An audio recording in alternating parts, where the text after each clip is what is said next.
if I have. It appeared totally innocent.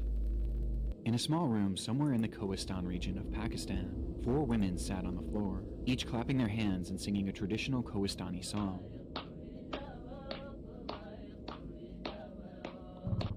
With them were 2 men, one seen dancing beside them, and another seen recording the moment on a grainy video taken on his old cell phone. The footage captured the impromptu after-party of a wedding that the women and men had separately attended earlier that day, an event that transpired sometime in May 2010. Shortly after this recording ended, the group dispersed, and each person returned to their respective homes, where the celebration eventually became a distant memory, their lives continuing on as if it had never even happened. At least for a time. Approximately 2 years later, the whereabouts and safety of every individual shown in this video would be called into question, following a disturbing admission from a Kohistani local. An admission that began a multi-long-year search for answers to a conspiracy that traced back to the very moment this recording began. A moment that may have ultimately sealed the fate of 9 individuals, in what has since become known as the 2012 Kohistan video incident.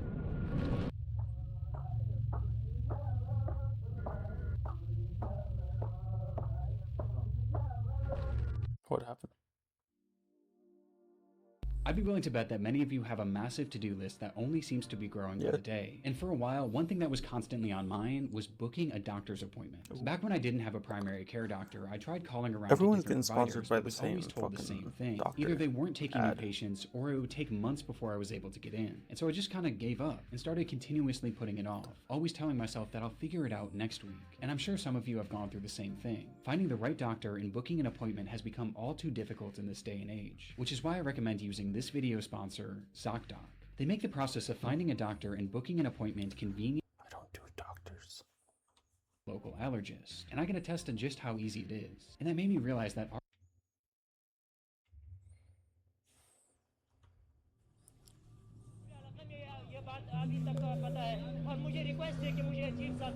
So let me get this straight.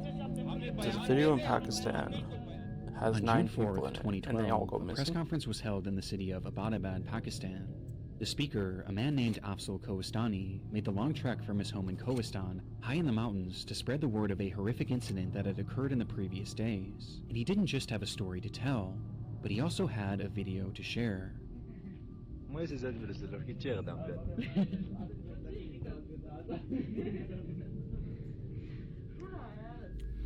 With him was that grainy cell phone recording taken 2 years earlier, showing the group of 4 women and 2 men dancing after a local wedding ceremony. And while the footage itself was far from alarming, it was the context that Afzal gave it that would eventually capture the world's attention. As according to the man, each of the women shown within this video had suffered a terrible fate, and it was all due to the existence of the footage itself. What? For years, the video had been lost on one of the men's phones, buried where in I've a sea seen of this other video media, before, and by destined the to way. be seen only by his eyes. But fate had different plans, as for unknown reasons, in May of 2012, that footage leaked online. There it went unnoticed by most of the world, as in all honesty, the video itself just isn't that interesting. But in Kohistan, where it was filmed, it went completely viral. It was shared from villager to villager until practically the entire region had seen it, with it becoming a point of discussion for most. As for locals of that area, this video was far from normal. In fact, for many, it actually depicted evidence of a crime. Kohistan is a region bound by its traditions. For centuries, they've tried to preserve their culture and way of life, so much so that any breaches of said traditions are taken so seriously that they're viewed as legal matters. And in this footage, the women could be seen breaking several of them. For starters, women in Kohistan are not allowed to congregate with men from outside of their families. Doing so is blatantly illegal, and in this video, the women and men have no relation. On top of that, they're also from different villages, which is another infraction. But perhaps the biggest crime committed in this clip was that the women were clapping and singing in the presence of these men, despite the area having strict rules against dancing with members of the opposite sex. As a result, when this footage was passed around, it was actually viewed as evidence of crimes committed against Kohistani tradition, and it was taken very seriously. Okay. I'm not judging. Nope. Now, despite being part of Pakistan and falling under its laws, Kohistan is unique in the sense that geographically, it's next to impossible to effectively govern. It's nestled in the intersection of 3 major mountain ranges, making accessing it very difficult, and enforcing the country's laws next to impossible, as the area practically lives in its own isolation. Instead, the region is composed of largely self-governing villages who have their own sets of rules that they play by. And when a crime is alleged, they'll hold something called a jirga, which is essentially a tribal council comprised of village elders who determine if the party or parties are guilty and what their punishment should be. And oftentimes, these punishments will be most harsh when the crimes committed go against their tradition. And this video allegedly did just that. So why would you And so soon after its release, a jirga was held, and discussions about what should be done to these women began. The story that Afzal was sharing so far was one that wouldn't have been shocking to many, as this had just become protocol for villages like Kohistan. But what was shocking was the punishment that these women allegedly received. I'm confused on a few things. According to Afzal, once the footage was made it public, was illegal and that they might, be executed or whatever the fucking punishment is, why would you record knowing damn well that they're breaking like 3 laws, right? Second, why the fuck would you post it online? And third, how the fuck are you supposed to meet someone all if you 4 of can't the women shown within the video, along with one other relatives? girl who wasn't pictured but had allegedly helped coordinate this gathering, had been rounded up and thrown inside a small room about the size of a closet that served as a makeshift prison. And inside, each day was misery. Jesus.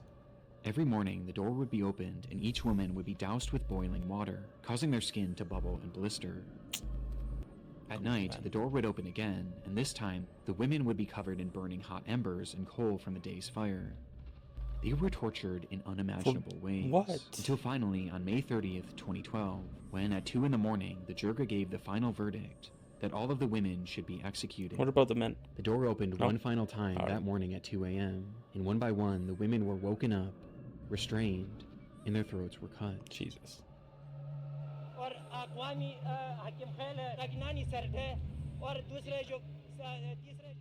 This was an appalling claim by Afzal. If true, what they did to these women was not only outrageously extreme considering the crime, but also very illegal, as jirgas didn't have the right to sentence someone to death. And because of this, those watching the press conference were left horrified.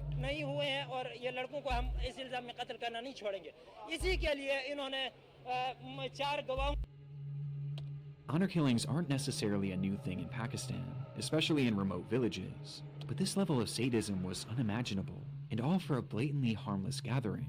And yet Afzal claimed that not only had no one in Kohistan opposed the jirga's shocking decision, but even the family members of these women supported it. And they supported it so much so that they were the ones who carried out the torture and the eventual killings. Their fathers, uncles, brothers all partook in scalding them with water, burning them with embers, and cutting their throats. And no one tried to stop it. That's fucked. Except for Afzal. He had caught wind of the girls' torture while it was happening, and actively tried to intervene by alerting Kohistani journalists. Though when this failed and they went through with the executions, he left the region to alert the government of Pakistan and the rest of the world to the atrocity that had happened in Kohistan. But for Afzal, this wasn't just about avenging the deaths of these girls, as he had another very important reason for speaking out. As shown in this footage, were Afzal's 2 brothers, whose involvement, he claimed, had also led to them receiving death sentences, with both brothers going into hiding in order to avoid being killed. They were going to kill the men too. This press conference was essentially Afzal's way of trying to save his brothers, as he knew that they could be found and killed at any moment, spurring Afzal to act, even at the risk of his own safety. As locals had caught wind of his previous attempts to speak with journalists, and in response, that same jirga that had sentenced these women to death had sent an angry mob of 40 to 50 men to Afzal's home in order to silence him, likely not wanting news of their illegal sentencing to leave the region. And after giving this speech, Afzal knew that that group was only going to become more angry. Based on Afzal's testimony, the existence of this video had caused the torture and deaths of 5 women, dead at the hands of a radical jirga and the victim's own family, who were now coming after Afzal and his 2 brothers. As if this footage had just been kept on that man's phone, no one would have even known that this meeting had ever took place, Yeah, why would and you therefore post none it? of this would be happening.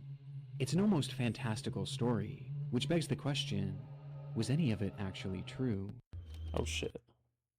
Women in Pakistan What is this fucking face, who dude? allegedly singing and dancing dancing with men at a wedding party were killed after a tribal jirga committee of elders ordered their execution. Afzal's story immediately made the front page news in Pakistan, but it wasn't without its controversy. At the end of the day, a story is all it was. He had no semblance of proof to back up his claims. In fact, Afzal himself never actually witnessed the crimes that he spoke of. He had simply been told about them by others who had, leaving the public perception to his story mixed. Within hours of his press conference, Maulana Javeed, the leader of the jirga that Afzal was trying to expose, came forward to publicly disavow the allegations, saying that Afzal had made up this entire story in an attempt to get political asylum to the United States for both him and his brothers, and that the women in this video were completely fine, living their lives as normal in Kohistan. Both sides made their claims, but both sides offered no evidence, turning the story into a confusing case of he said, they said. Why wouldn't they just Luckily, though, someone? the government of Pakistan had the perfect idea to get to the bottom of it, and so they reached out to Maulana Javeed and told him that if the girls were alive like he claimed, then he must bring them to the courtroom in Abbottabad as proof. It was a great idea, in theory, but ultimately the jirga hit back on this, claiming that it would be dishonorable for these women to appear in court, as women in Kohistan aren't even meant to leave their homes under most circumstances, let alone travel that far and be shown in a public forum. आपने उनमें से उनको फिर क्यों कल supreme court में नहीं पेश कर रहे हैं? वो तो हमारे क्योंकि रिवायात ये तारीख में कभी इस तरह के कोई वाक़या नहीं हुआ है कि कोहिस्तानी रिवायात में लड़कियों को अदालत में कचहरियों में पेश करना, ये तो वो मजबूरी है। ये बताइए वो खवातीन जिंदा हैं या मर गई? वो तो हमारे इल्म में जिंदा है। Kohistan is one of the most socially conservative areas on the planet. It is a deeply patriarchal society, with women having severe restrictions on all aspects of their lives, especially when it comes to social engagement, making this the perfect out for the jirga. And so the government came up with a different solution. If the women couldn't travel to the courtroom, then they would travel to them. Yeah, that's what I was So gonna they quickly say. got together a group of investigators and sent them up into the mountains to meet the girls there themselves, and hopefully confirm that they were in fact still alive.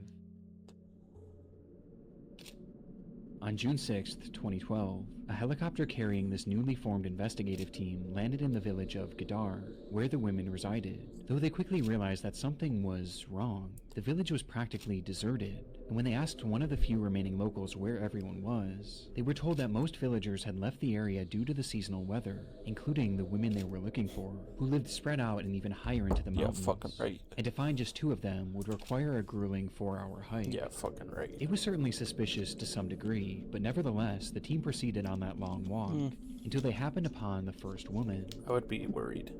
Amina. The woman before them appeared to have the same facial features, and was even wearing the same exact outfit that Amina wore in the video. On top of this, the other locals they spoke with would go on to confirm that she was the Amina they were looking for. Yeah. Though proving this for certain was impossible, as the only information the investigators had to go off of was her name and screenshots from this recording. I'd just be so all they could fucking do was worried. document their findings and go on to meet the next girl, Shaheen. Shaheen's story is different from the others, as she was never actually shown in the footage. Rather, she was Amina's sister, whom Afzal claimed helped facilitate the illegal gathering that fateful night, and was therefore killed alongside the others for her involvement. With the most disturbing part being the fact that she was just 12 years old. Jesus. But that was Afzal's story, and here, standing before the investigators, was a girl who appeared to be the same age, claiming to be Shaheen, as did her parents and all the other villagers they spoke with. Yeah, I Though just given wouldn't that her trust face never even appeared in the video, it was also impossible to verify this. After meeting Shaheen, the group was informed that the remaining women lived even further away, and reaching them before sundown wouldn't be possible, forcing the team to return to Abbottabad, having only met 2 of the girls. But so far, their findings were extremely promising. I wouldn't trust shit. Less than 2 weeks later, on June 16th, the team would once again visit Kohistan, this time armed with cameras to document their findings. There, they would meet 2 more of the women, Serene John and Begum John. Much like the first 2 women, Serene John seemed to be a match, with her family and neighbors attesting to her identity, though it was noted that she was incredibly nervous and refused to speak unless her parents allowed her to, which was true also for Begum John, whose meeting was actually captured on camera.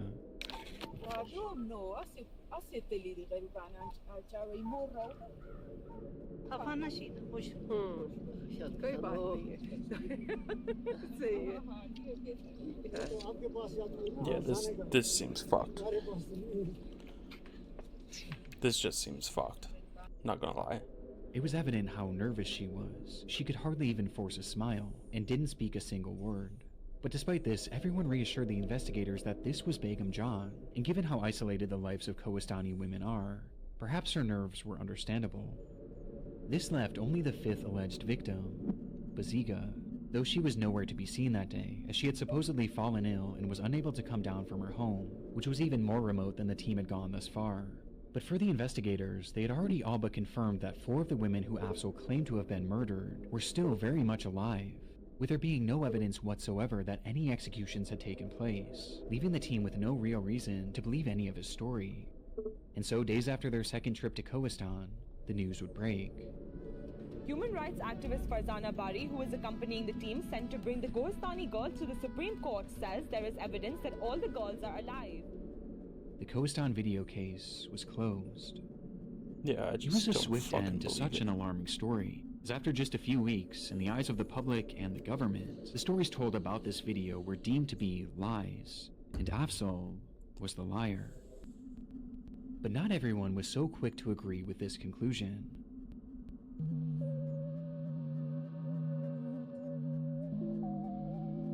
There were obvious flaws in this fact-finding mission, the most glaring of which being that all the investigators had to go off of were blurry screenshots and some names. In fact, Dr. Farzana Bari, one of the investigators sent to Kohistan who actually met with these women, would later go on to publicly state that she was unsatisfied with their findings. As though the women they met looked similar to those in the video, they weren't able to conclusively prove that they were who they claimed to be, just given the resources available to them. But if these weren't the women in question, then who were they? Why were they pretending to be them? And why was the entire village lying about it?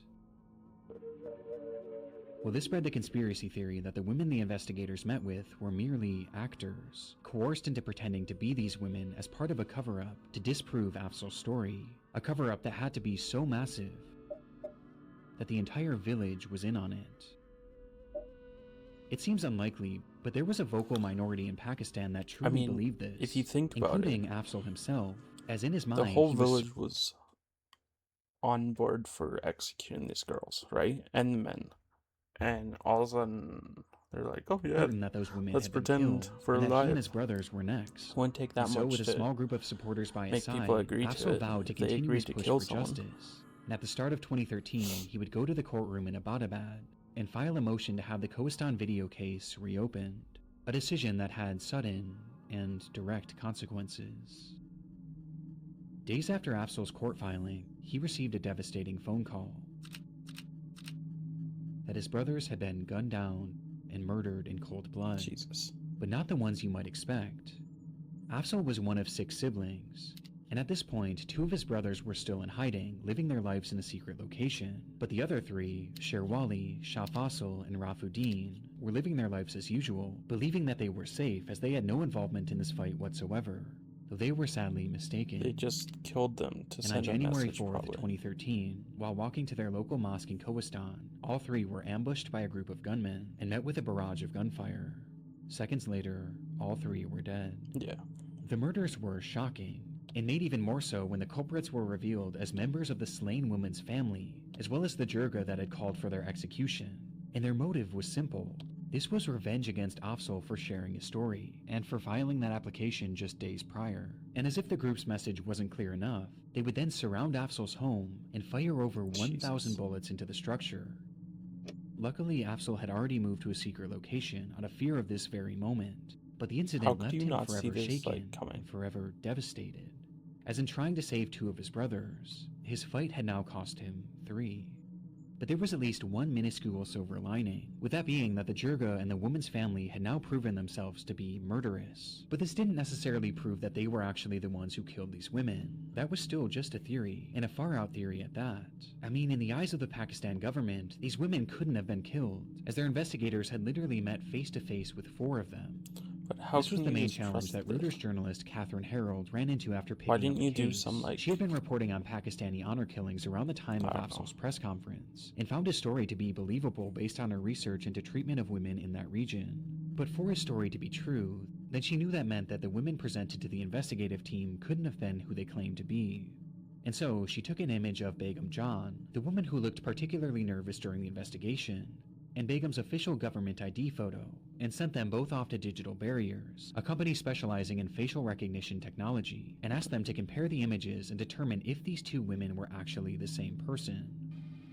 Yeah. The comparison came back at just 17%, or in other words, they weren't a match. Yeah, the nose this means is that by all likelihood, this woman, the woman shown to the government as proof that Begum John was alive, and who the entire village identified as Begum John, was in fact an imposter. Yeah. It's a revelation that shifted the entire case. Suddenly, this once far-off conspiracy theory was proven to be at least partially true. And if someone had been impersonating Begum John, then it was more than possible that the same had been done with all the other women. I don't know how you would just like that, the Kohistan video conspiracy was in full effect. The government of Pakistan, however, wasn't convinced by the findings. In their minds, they had already investigated these claims, and they had little interest in reopening the case. But Afzal persisted, and he continued doing anything he could to get this case a wider audience, and force the government to reinvestigate. He did interviews on TV, filed motions in court, and even ran for office in Kohistan. But no matter how hard he tried, hardly any progress was made, until eventually years began to pass. The agony of waiting was hell for Afzal. Despite some of the women's family members being thrown in prison for the murder of his brothers, many were still walking free, and as were all the members of that original jirga, meaning that every day represented new risks to Afzal's life, new risks to his brothers' lives, and new risks to the lives of the women in Kohistan. Since the alleged executions of those 5 women, Afzal and his supporters had discovered evidence of over 50 other honor killings that had taken place in that small village over the course of just 2 years. A shockingly high number of people considering how few people actually lived in that village, with these honor killings being described as common as the common cold. Every household was being affected by them, but no one dared speak about it. They were all too afraid. No one the ever jirga held all goes the and says power. something. And speaking out against them would be breaching the tradition that they hold so dearly. And as a result, despite all the other killings, Afzal was still really the only one from the region that had been talking with the press. And this was finally about to pay off. In 2016, Afzal was featured on a Vice documentary that highlighted his story as well as the treatment of women in Kohistan at the hands of this bloodthirsty jirga. मैंने वो अपने भाई की इंतकाम लेने के लिए आज तक मैंने हर किस्म की कोशिश करने की पोजीशन में नहीं हूँ, लेकिन मैं कहता हूँ कि उन लोगों को कुछ न कुछ सज़ा मिल जाए, अंदर नस्लों को इस तरह की कोई तकलीफ न पहुँचे. It was an extremely compelling video, showing us just how much Afzal's life had been derailed by the whole situation, as he was forced to live alone in hiding, separate from his family, including his children, wife, and 2 surviving brothers, who themselves were also living in hiding, in conditions that they described as being miserable. In hiding, to be honest. The story was about as harrowing as it gets, and as soon as the video released, hundreds of thousands of people would watch it, thrusting the Kohistan video case into a worldwide spotlight. And with so many eyes now on the case, and with so many people now calling for the Pakistan government to reinvestigate, they would finally relent. That same year, in November of 2016, the government called on that jirga once more to bring these women to Abbottabad and show them in their courtroom so they could personally verify that they were still alive. And this time, they outright demanded it. Failure to comply would essentially be seen as an admission to these murders. There was no getting around it this time, and so that month, a group of 5 women and their families were all brought down from Kohistan, and one by one led into the courtroom, with the hope of bringing this case to an end, once and for all. I mean, if they're alive, cool. To protect the women's honor, no photos or videos were allowed in the courtroom. I would need all we know about proof. what happened inside comes from officials' descriptions afterwards. The first thing noted was the conduct of these women. The girls produced were observed to be extremely nervous and frightened. They were hardly able to respond to queries. They had incompatible reflexes and face expressions. In response to most of the queries, it was commonly observed that they were supplied with words from elders, especially about their ages and husbands. The girls were terrified, too terrified to speak for themselves, and instead all their answers were fed to them by accompanying elders. That kind of but the makes strangeness sense, of their mannerisms pales in comparison to the strangeness of their appearances, with the most bizarre being Amina. By appearance, she was about 15 years old. Reportedly, the video was shot back in the year 2010, and it surfaced on the internet in 2012. If we subtract 6 years from Amina's age, her age at the time of the video shooting would be between 8 years or 9 years, whereas the women visible in the video looked to be aged between 20 years or 22 years, back in the year 2010. Are they dumb? The girl that they brought to court claiming to be Amina was just a child, and based on Why her would they appearance, send- she would have been as young as 8 years old in the video, which clearly isn't the case. I mean, these are fully grown women. And the same was true for Serene John. Did they not do the By math appearance, she before was not more sending than someone? 16 years or 17 years of age, meaning she would have been aged 9 years or 10 years in 2010. Along with this, neither she nor her father was able to tell her birthday or her age. These girls were clearly not the women from the video. They were just acting. And while they seemed to be feeble attempts, there were other aspects that made it obvious just how desperate this Jirga was to try and pass these girls off as real, with the most upsetting coming from the girl who claimed to be Amina. Now, Amina actually had her fingerprints on file with the Pakistani government already, and so naturally they went to collect this girl's fingerprints in order to compare them. But when they attempted to do so, they came back blank, which is when the officials noticed that the tips of her fingers had been burnt off. Holy and it fuck. wasn't just her thumbs. Every single finger had the tips of them scorched off.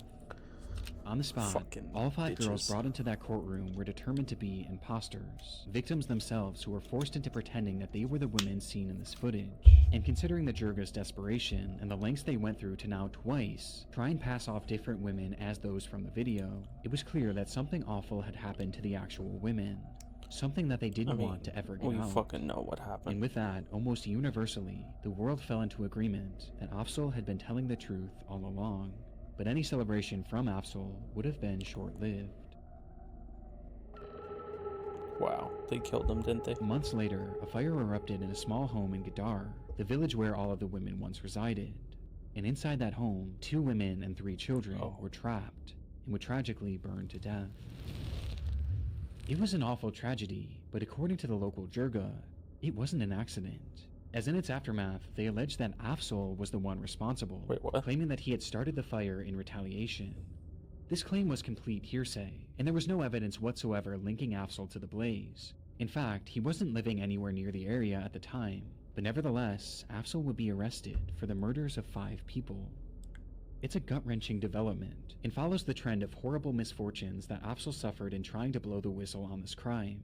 But as his sentence commenced, the Kohistan video case continued making its way through the legal system, until July of 2018, when the news came in. There's a fire. It was officially determined that Serene John, Begum John, and Baziga had all in fact been tortured and murdered by their families on order from the Jirga, with the confirmation coming as a result of confessions made from their own family members. Actually insane. And the entire time, the village had been working together to conceal the truth in what was described as a massive, coordinated conspiracy to cover up their crimes. Now, bizarrely, this revelation stated that the other 2 girls were actually still alive, as they weren't mentioned in any of the confessions. However, given what unfolded in court, this is universally doubted to this day, as most are in agreement that every woman shown in this video was in fact murdered 2 years after its recording, just as Afzal had claimed. It's unlike any story I can remember hearing. One video, one wholesome, lighthearted video for that matter, is responsible for 8 murders, as not only were these 5 women killed because of it, but Afzal's 3 brothers were killed as a result of him sharing it with the world, making it perhaps the deadliest video I love I've ever how come across. they think that he burned But down as a house suggested and arrested earlier, him so this quick. footage isn't considered responsible for the deaths of 8 people. It's considered responsible for the deaths of 9. The confessions in 2018 didn't lead to any immediate convictions, but it was at least proof in the eyes of the public that these murders took place. And this was followed by Afzal finally being released from prison in early 2019, a full 1.5 years after he was unjustly arrested. But despite being free, Afzal was hardly out of the woods. The case wasn't officially over yet, and he knew that the family and the members of the Jirga were still out there. In fact, around the same time, the family members who were initially convicted of killing Afzal's brothers were mysteriously released, for reasons that weren't specified, and they were likely now more angry than ever. And so after being released from prison, Afzal went to a local police station to request police protection, something that the court had already granted him. But in response, the officers said no. And when he tried pressing the matter, Afzal claims that the officers became so enraged that they dragged him inside a small room. So I assume that you watched it. Between Afzal being arrested and now this, it almost felt as though the government and the police were now against him, which could be due to the fact that Afzal had been very public with how inadequate and downright abusive the police had been towards him.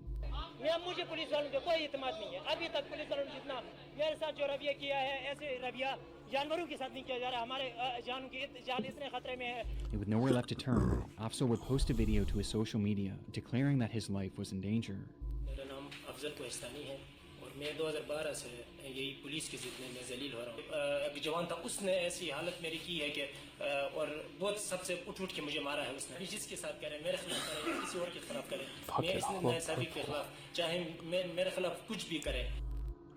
Days later, on March 6th, 2019, Afzal arrived in Abbottabad to testify in the Kohistan trial, though he never made it into the courtroom. Jesus. As he sat in the back of an unmarked truck waiting to enter, suddenly, the vehicle was struck by multiple bullets. Paramedics would open the door minutes later, only to find Afzal laying in a pool of blood. He would never make it to the hospital. In Pakistan, the man who led a campaign to expose one of the country's most notorious so-called honor killings has been shot dead in the city of Abbottabad. Afzal's death was devastating to so many, not only throughout Pakistan, but throughout the entire world. His relentless pursuit of justice, and his willingness to sacrifice his own life in order to expose these crimes, was something that was championed by so many throughout the world. And he had come so close to seeing justice served, as only a few months later, 3 men were arrested and sentenced to life in prison for the Kohistan murders, each being members of the girls' families. Along with one other, a man named Masoom Khan, a member of the Jirga who was sentenced to life in prison for the murder of Afzal. But even with this, people were angry. They were angry with the government for not taking Afzal's word more seriously. They were angry with the police who failed to protect Afzal and seemed to be actively working against him. And they were also angry at a rather unexpected source. The Vice documentary made back in 2016 was undoubtedly part of what put this case back on the map and back in the court system, but right from its release it garnered criticism for something that the showrunners had seemingly overlooked, with one commenter pointing it out. Wait, hold on a minute. Isn't it dangerous to expose his whereabouts like this? In the footage used, the crew seemingly showed the outside of the hideout where Afzal had been living, as well as where his family had been hiding, and in response to Afzal's death, many were quick to blame the documentary. You people had literally shot his location and his family's location. Damn, you killed him. By disclosing his hideout, Afzal Kohistani was killed by his enemies. This is really shameful and against the ethics of journalism. Why would you show Afzal and his family's hiding place? And while it may seem a little extreme to blame a documentary made 3 years before his murder, it's given a bit more weight by the fact that Vice had actually re-uploaded the documentary to their Vice Asia channel at the end of 2018, where it went completely viral, gaining more viewership than even the original upload. Months later, Afzal would be killed, and to this day, many still believe that Vice played an unintentional role in it. Why would they do that? But again, this is just public speculation, and at the end of the day, it was really on the police and the government of Pakistan to protect him, and they failed. Vice could have done more. It's a heartbreaking end to a heartbreaking story, and follows this trend of misfortune that Afzal dealt with. I mean, I don't think that's the reason he got killed. Like them that trend continued I think even after that his they death. knew he was coming, and devastatingly, things weren't put the in 3 place men arrested for the to murders save him. of these women would be unexpectedly released from prison in 2023, only 4 short years after their initial arrest. A far cry from life in prison, like they were originally sentenced to. And the reason for their release was just as upsetting, as the government cited a lack of evidence. These 3 men literally confessed to the killings, and they even discussed how they disposed of the bodies afterwards. And yet there suddenly wasn't enough evidence to keep them in prison, So how did they... despite them already being convicted. Let's go find the meaning bodies. that after all of the death in this video, the murders of Afzal's brothers, the murders of these 5 women, and the murder of Afzal himself, only 1 man is currently in prison. Actually, fucking insane. That whole story was fucking nuts.